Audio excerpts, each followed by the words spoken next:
اللہ تبارک و تعالی کے جو نیک بندے ہیں، جو انبیاء ہیں، صدیقین ہیں، شہداء ہیں، صالحین ہیں، پھر اس امت میں نبی پاک صلی اللہ علیہ وسلم کے صحابہ کرام، اہل بیت اطہار، تابعین، محدثین، مفسرین، رب تعالیٰ کے یہ سارے بندے وہ ہیں جنہوں نے اللہ کے دین کی بڑی خدمت کی۔ اپنی جتنی صلاحیتیں اللہ نے انہیں دی تھیں وہ ساری دین کے لیے انہوں نے خرچ کی۔ ان لوگوں نے اپنے اوقات سارے دین کو دے دیے، مالی وسائل جتنے ان کے پاس موجود تھے وہ سارے انہوں نے دین کو دیے۔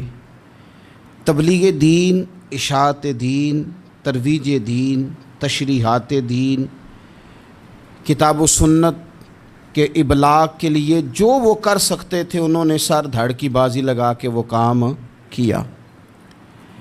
آج جو دین ہم تک پہنچا ہے تو یہ اس دین میں وہ جو مخلص لوگ تھے جنہوں نے صحیح معنوں میں جد و جہد کی تھی، یہ ان کی برکت ہے کہ دین کی تعلیمات اللہ کے فضل سے ہمارے پاس موجود ہیں۔ اللہ تبارک و تعالیٰ نا اپنے بندوں سے بڑی محبت فرماتا ہے، اور رب کریم تو ساری مخلوق سے ہی بڑا پیار کرتا ہے، لیکن اگر کوئی بندہ نیک بھی ہو، صالح بھی ہو، پرہیزگار بھی ہو، پھر تو وہ اللہ کا محبوب بن جاتا ہے۔ اور رب کریم کی یہ بھی منشا ہے، اللہ تعالیٰ کی یہ بھی رضا ہے کہ جس سے اللہ محبت کرتا ہے نا اس سے لوگ بھی محبت کریں۔ قرآن مجید میں اللہ کریم نے فرمایا ان الذین آمنوا وعملوا الصالحات سیجعل لهم الرحمن ودا، بے شک جو لوگ ایمان لانے کے بعد نیک اعمال کریں، رحمان لوگوں کے دلوں میں ان کی محبت پیدا فرما دے گا۔ صحیح بخاری اور صحیح مسلم میں حدیث ہے، نبی پاک علیہ السلام فرماتے ہیں جب اللہ تعالیٰ کسی بندے سے محبت کرتا ہے تو حضرت جبریل امین علیہ السلام کو بلاتا ہے اور بلا کر کے فرماتے ہیں جبریل میں فلاں آدمی سے محبت کرتا ہوں، آسمان دنیا پہ اعلان کر دو کہ سارے لوگ اس سے محبت کریں۔ اور پھر فرماتے ہیں کہ اے جبریل امین علیہ السلام آپ دنیا میں لوگوں کے دلوں میں یہ بات ڈال دیں کہ اللہ فلاں آدمی سے پیار کرتا ہے لہذا سارے اس سے محبت کرو۔ صالحین کا پیار دین کا بہت بڑا حسن ہے۔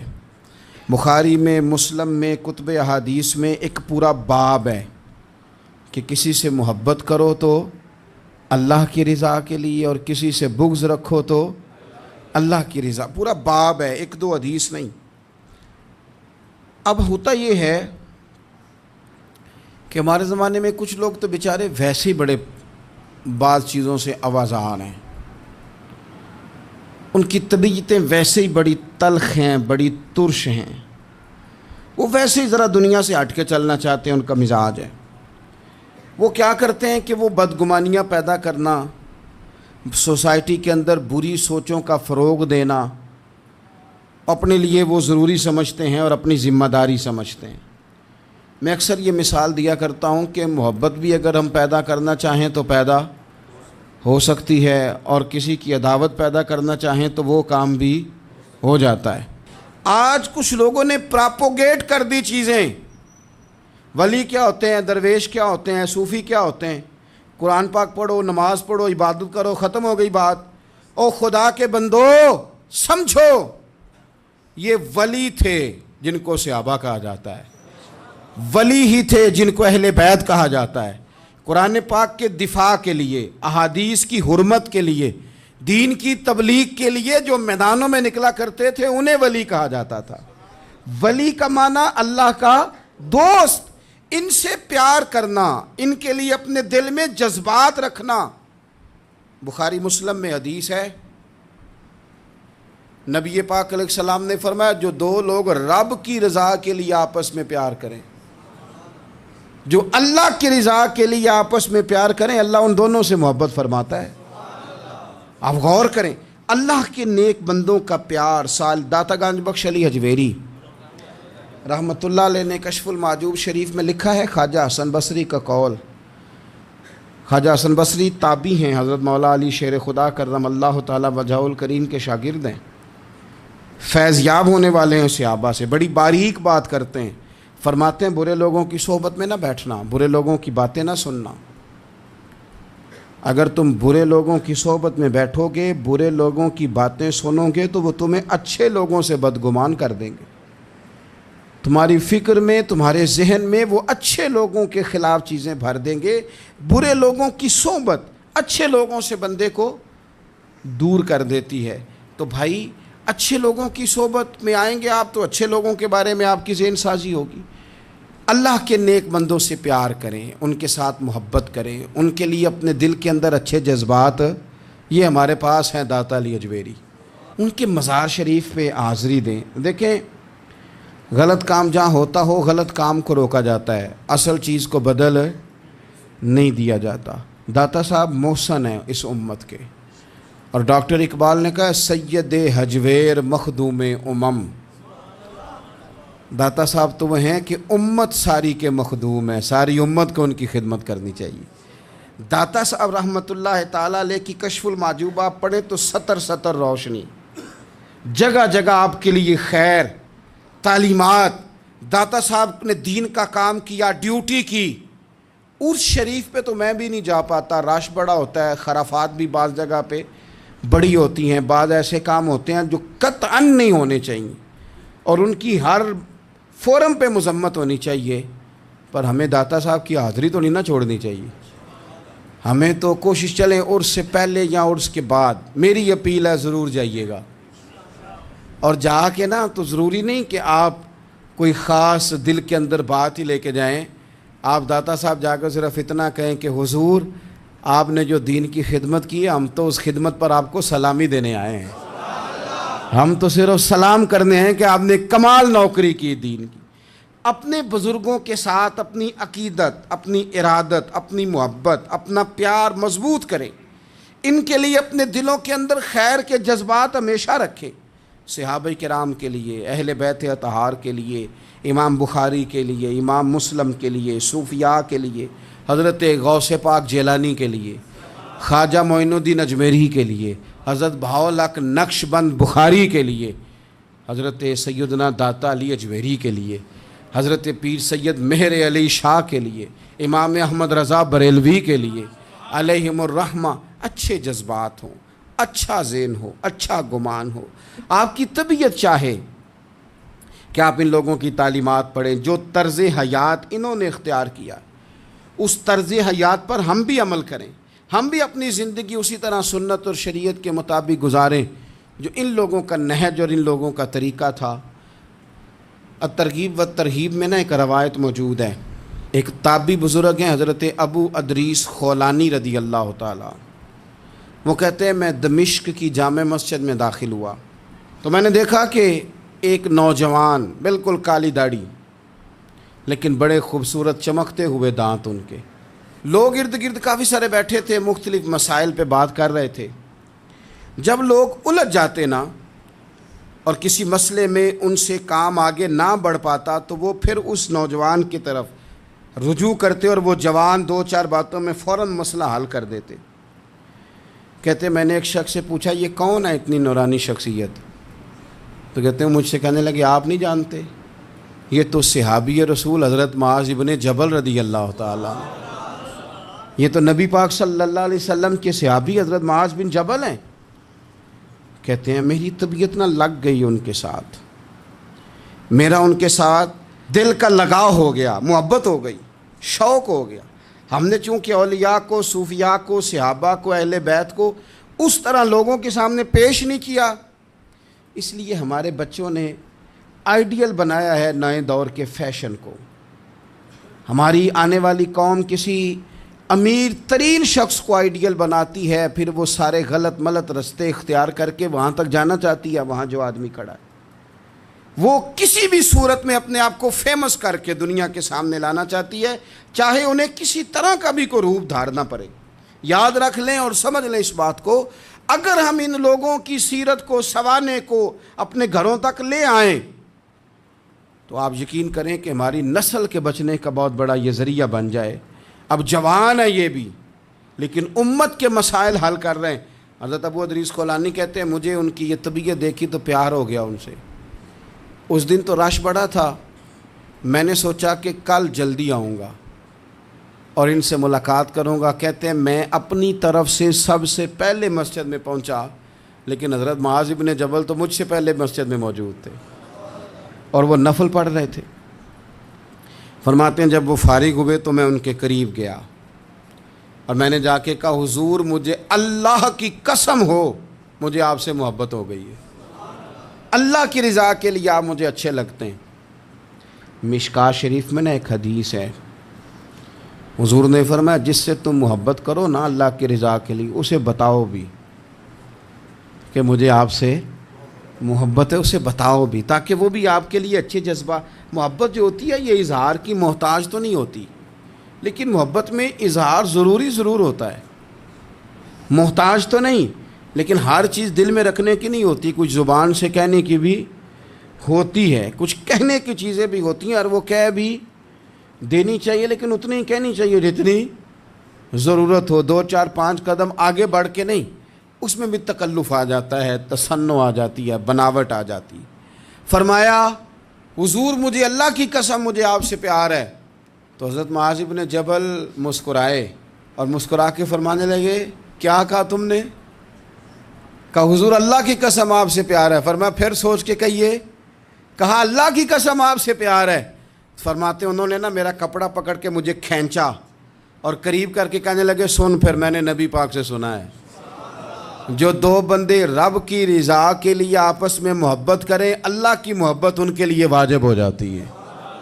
پھر اللہ ان سے پیار کرتا ہے اگر وہ اللہ کی رضا کے لیے محبت کریں. ہماری محبتوں میں نا دنیاوی اغراض بڑھیں. اوئے ہوئے ہوئے ہر دعوت صرف اسی لیے ہوتی ہے کہ وہ بندہ بلاؤ جو میرے کام آئے گا.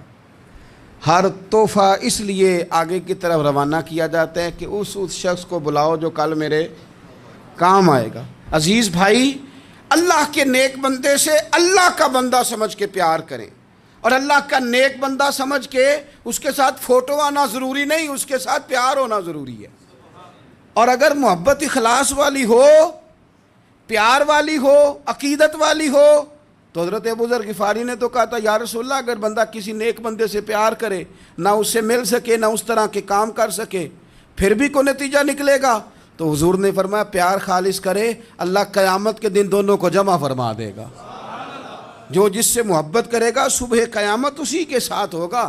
شاید اسی لیے کسی پنجابی کے شاعر نے کہا تھا کہ اساں جے ہاں گناہیاں دا جدوں اعمال نامہ فرول ہوئے ذرے ذرے نے سامنے آ جانا ہے جو منہ تھی بولیا بول ہوئے اساں بھی کول حضور دے بیٹھ رہنا ہے لکھ عمل ترکڑی تول ہوئے ادو کولوں کی رب نے حساب لینا جڑا بیٹھا ہی محمد دے کول ہو.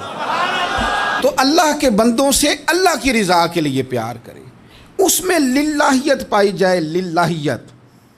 للہیت ہو اس میں کوئی اور نہ ہو، بندہ ہو اور اللہ کی رضا ہو یعنی درمیان میں رب ہو اور تیسرا وہ شخص ہو.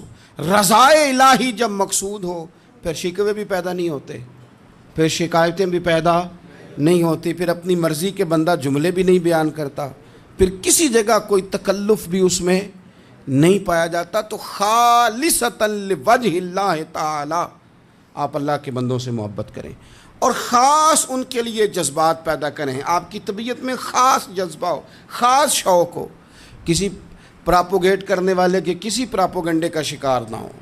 آپ کی طبیعت ہو، طبی میلان ہو، ذوق ہو. حضرت حرم بن حیان تابعی ہیں، فرماتے ہیں جب میں نے یہ حدیث سنی نا کہ نبی پاک علیہ السلام نے فرمایا ہے کہ حضرت اویس کرنی ان کی دعا کی برکت سے اللہ میری امت کے لوگوں کی بخشش کرے گا. اور جب میں نے یہ سنا کہ حضرت مولا علی جیسے لوگ، حضرت عمر فاروق جیسے لوگوں کو جبہ دے کے بھیجا گیا ہے اور حضور نے بھیج کے کہا ہے کہ اویس سے کہنا میری امت کے لیے دعا کرے، تو فرماتے ہیں میرے سینے میں لو لگ گئی کہ میں حضرت اویس کرنی سے ملوں. میری طبیعت لگ گئی، میرا شوق آ گیا کہ میں خواجہ اویس کرنی رضی اللہ تعالیٰ عنہ سے ملوں. میں نکل پڑا، اللہ کے بندے کے لیے نکلا. حضرت حرم بن حیان کہتے ہیں، اس کو ابن الجوزی نے بھی لکھا ہے، داتا گنج بخش علی اجویری نے بھی لکھا ہے کہتے ہیں میں ڈھونڈنے لگا حضرت اویس کرنی کو، بڑے شہروں میں گیا پر وہ ملے نہیں۔ داتا صاحب کہتے ہیں وہ حال والے آدمی تھے، ان پر بھی حال تاری رہتا تھا، اسی کسے دے کچھ نہیں جے لگ دے تے نہ کوئی ساڈا دردی، وہ بھی اپنی کیفیت میں رہتے تھے۔ داتا صاحب نے لکھا ہے جب دنیا ہستی تھی تو حضرت اویس کرنی رویا کرتے تھے، اور جب لوگ روتے تھے تو وہ ہنستے تھے۔ وہ سادہ غذا کھاتے تھے، کسی سے کوئی لین دین نہیں، اپنے طرز کلام، اپنی زندگی۔ یہ لوگ بھی بڑے شاندار ہوتے ہیں، فرماتے ہیں کہ وہ اپنے حال میں رہتے تھے۔ حضرت حرم بن حیان کہتے ہیں میں نے بڑی جگہ ڈھونڈا، پر میں جہاں جاتا لوگ کہتے ہاں گندمی رنگ والے، ہاں جن کے چہرے پر کچھ برس کے داغ ہیں، وہ جن کا چہرہ اور وجود بڑا روب والا، وہ اویس کرنی۔ کہتے ہیں میں ڈھونڈتا ڈھونڈتا جس شہر میں جاتا لوگ کہتے ہیں وہ آئے تھے پر چلے گئے۔ وہ کسی نے کہا تھا نا اویسیوں میں بیٹھ جا، بلالیوں میں بیٹھ جا، صفیں تو سب بچھی ہیں تو عشق والیوں میں بیٹھ جا۔ فرماتے میں وہ صفیں تلاش کرتا ڈھونڈتا، نہ ملے مجھے، بالآخر میں عراق پہنچ گیا۔ نہر فرات کے کنارے ساری دنیا سے علیحدہ ہو کے وضو کر رہے تھے۔ کہتے ہیں میں پیچھے کھڑا ہوں، میں نے جا کہا السلام علیکم، تو حضرت اویس کرنی چہرہ اٹھا کے کہنے لگے وعلیکم السلام حرم بن حیان۔ تو میں نے کہا حضور آپ مجھے جانتے ہیں؟ فرمانے لگے عارف تو روحی من روحی کا، میری روح تیری روح کی جاننے والی ہے۔ کہتے ہیں میں نے کہا حضور کو نصیحت کر دیں، تو فرمانے لگے پہلی نصیحت تو یہ ہے کہ آج کے بعد مجھے ملنے نہ آنا، میں نہیں پسند کرتا، میں تنہا رہنا چاہتا ہوں، مجھے نہیں شہرت اچھی لگتی، میرا نہیں دل کرتا لوگ میرے پیچھے بھاگیں، آج آیا ہے آج کے بعد نہ آنا، بس چھوڑ دے مجھے میرے حال پہ، میں اپنی زندگی اپنے حساب کے مطابق گزارنا چاہتا ہوں، تو آج کے بعد نہ آنا۔ اور پھر فرمانے لگے اگلی نصیحت یہ ہے کہ جو رب نے تجھے دے دیا ہے نا اس پہ راضی ہو جا، اگر اس پہ راضی نہیں ہوگا تو تکلیف میں رہے گا۔ فرماتے ہیں میں نے پھر کہا میرے لیے دعا کر دیں، تو انہوں نے ہاتھ اٹھائے، کہنے لگے یا اللہ میری اور اس کی جنت میں ملاقات کرا دینا۔ تو انہوں نے چہرے پہ ہاتھ پھیرے اور فرمانے لگے اب تو جا، میں کوشش کروں گا تجھے دعاؤں میں یاد رکھوں، تو بھی کوشش کرنا مجھے دعا میں یاد رکھنا۔ فرماتے ہیں یہ کہتے کہتے نا وہ رستہ بدل گئے، اور گلی کا کونا وہ جب مڑے تو پھر میں ڈھونڈتا رہا، دوبارہ زندگی بھر ملے نہیں، لیکن میرا پیار سچا تھا، وہ مجھے ویسے تو نہیں ملے پر خواب میں کئی دفعہ مل جاتے ہیں، اور خواب میری وچ بھی آیا ماہی، تو میں پھر وہ گل وچ پا لئیاں باواں، تو ڈر دی ماری اکھ بھی نہ کھولا کتے پھر بچھڑ نہ جاواں۔ فرماتے مجھے محبت ہو گئی، خواب میں زیارت ہو جاتی۔ اچھے لوگوں سے پیار کریں، اچھے لوگوں کی طرز اختیار کریں، ذہن کو جتنا مثبت کر سکتے ہیں، جتنا منفی خیالات سے دور کر سکتے ہیں اتنا کریں۔ اپنی اصلاح اسی وقت ہوگی جب آپ کسی اصلاح والے کے قریب بیٹھیں گے، اچھے لوگوں کی سنگت اختیار کریں گے، اچھے لوگوں کی طرف آپ سفر کریں گے، پھر آپ محسوس کریں گے کہ بڑی ساری آسانیاں اللہ تعالیٰ نے ہمارے لیے پیدا کی ہیں۔ رب تعالیٰ ہمیں سمجھنے کی توفیق عطا فرمائے۔